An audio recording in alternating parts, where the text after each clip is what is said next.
Jai Shri Ram. So today we start with Canto 46. Now the summary: Ravan seeks the presence of Sita in the guise of a recluse. Sita invites him to accept her hospitality. So in this one we are going to read about the abduction of Sita. Enraged when spoken to in harsh words by Sita and ardently longing to meet Sri Ram, Lakshman, the younger brother of Sri Ram, departed without delay, as it were. Getting an opportunity to meet Sita alone, provided by the departure of Lakshman and availing himself of it, nay, assuming the form of a wandering anchorite, Ravan, the 10-headed monster, quickly advanced towards Sita, a princess of the Videha territory. Appearing in the form of a wandering recluse, clad in a neat ochre-colored garment with a tuft of hair on the crown of his head and with shoes on, carrying an umbrella on the right shoulder and bearing a glossy staff and a bright kamandula, a vessel made of marine coconut shell for carrying water, on the left shoulder, he tried to humor Sita, a princess of Videha kingdom. Ravan, who was possessed of great might, approached her while she was bereft of the two brothers, Sri Ram and Lakshman, even as the thick darkness overtakes dusk, which is without the sun and the moon. The exceedingly cruel fellow then saw that illustrious and youthful princess in the same way as an unpropitious planet would frown at Rohini, a consort of the moon god and a constellation of that name. Bereft of the moon, perceiving that fierce ogre of sinful deeds, the trees existing in Janasthanan did not wave, nor did the wind blow freely. Seeing the red-eyed monster looking intently on the river Godavari too, which had swift current, began to course slowly for fear of him. Seeking to obtain an opportunity where Sri Ram should be away from Sita,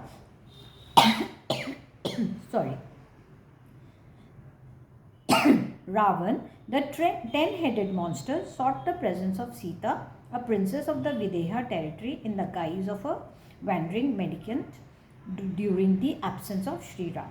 In a propitious guard, the unpropitious Ravan approached Sita, a princess of the Videha kingdom, who was then grieving for her husband, even as the I'm so sorry today. Even as the planet Saturn would approach the constellation Chitra. Looking intently at Sita, a princess of the Videha territory, the illustrious consort of Sri Ram, Ravan, suddenly stood before her in an auspicious garb and thereby resembling a well overgrown with blades of grass. Standing delighted in mind to gaze at that moment on Sita, a princess of the Videha kingdom, the blessed consort of Sri Ram, who had lovely teeth and lips, a countenance shining brightly as the full moon, and eyes resembling the petals of a lotus, was clad in yellow silk, sitting in her hut of leaves, tormented with grief and flooded with tears. The ogre, Ravan, drew near her, pierced with the darts of love to see her, and chanting Vedic mantras in order to impress on her that he was a Brahman recluse. Ravan, the suzerain lord of ogres, proceeded to address polite words to her in that lonely place. Ravan, they say, extolled that lady who was the foremost among women in all the three worlds and shone brightly with her body like Lakshmi, the goddess of beauty and fortune, without a lotus, in the following words. O lady, possessing the hue and splendor of silver and gold, and clad in yellow silk, and having in your person a cluster of lotuses in the guise of eyes, countenance, hands and feet, so on, like a lotus pond, are you Shri, the deity presiding over modesty, Shri, the goddess of elegance, Kirti, the deity presiding over fame, the blessed Lakshmi, goddess of fortune, or a celestial nymph of Bhuti, the goddess presiding over the mystic powers, or Rati, the consort of love, acting according to her own inclinations, O lady, with a charming countenance and other comely limbs.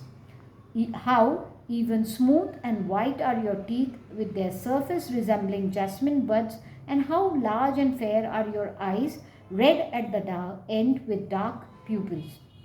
Broad and fleshy are your hips and thighs, resembling the trunk of an elephant, and these breasts of yours are fully developed, round, joined together, and prominent with rounded and elevated teeth, lovable and charming, resembling a pair of smooth palmyra fruits and adorned with strings of excellent gems.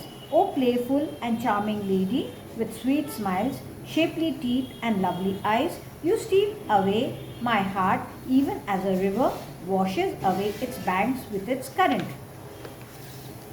Your waist can be enclosed within the tips of one thumb and index finger. O lady with sleek hair and close breasts, neither a goddess nor a Gandharva lady, nor a Yaksha woman, nor a Kinnara girl, nor a human lady of such passing comeliness was seen by me ever before on the face of the earth. Your comeliness, which is foremost in all the three worlds, as also your tenderness and youth on the one hand, and your residence in this forest on the other hand, agitate my mind.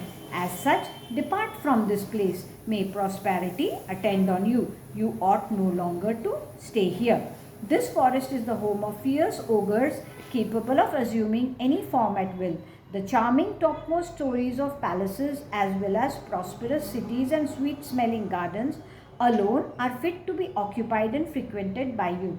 I consider that garland as foremost, that fragrant substance as excellent, and that article of wearing apparel as the best, and also that husband as worth choosing that is united with you. Who are, O charming lady with dark eyes, who are you, O lady with bright smiles? To me, you appear to be a goddess married to the 11 Rudras, the 49 wind gods, or the 8 Vasus. O lady with charming limbs, neither Gandharvas nor gods nor Kinnars visit this forest. This forest is the home of ogres. How did you come to this place at all? Here live monkeys, lions, leopards, tigers and deer, wolves, bears, hyenas and buzzards. How do you not feel afraid of them? How do you not feel afraid of dreadful elements in rut and full of speed, though living alone in this huge forest? O lady with a charming countenance, who are you? Whose consort are you? And where do you hail from? And for what purpose do you range alone in the frightful Dandak forest frequented by ogres?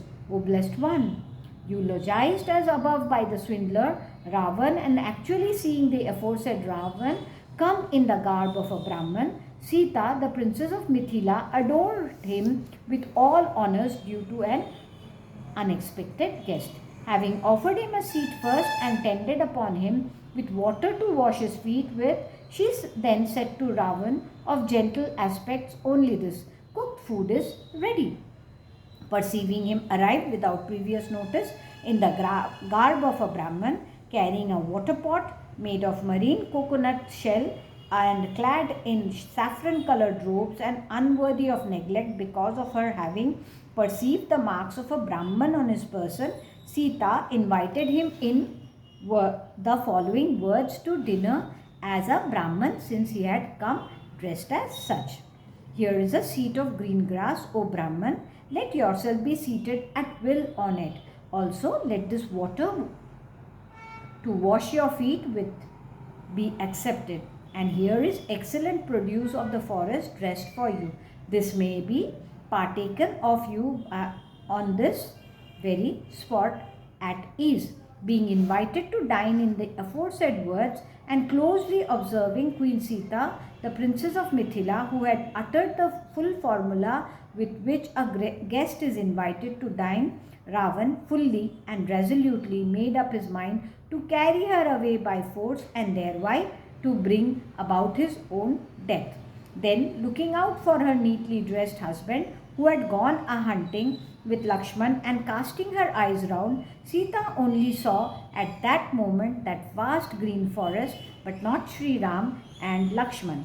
Thus ends Canto 46 in the Aranyakand of the glorious Ramayan of Valmiki, the work of a rishi and the oldest epic.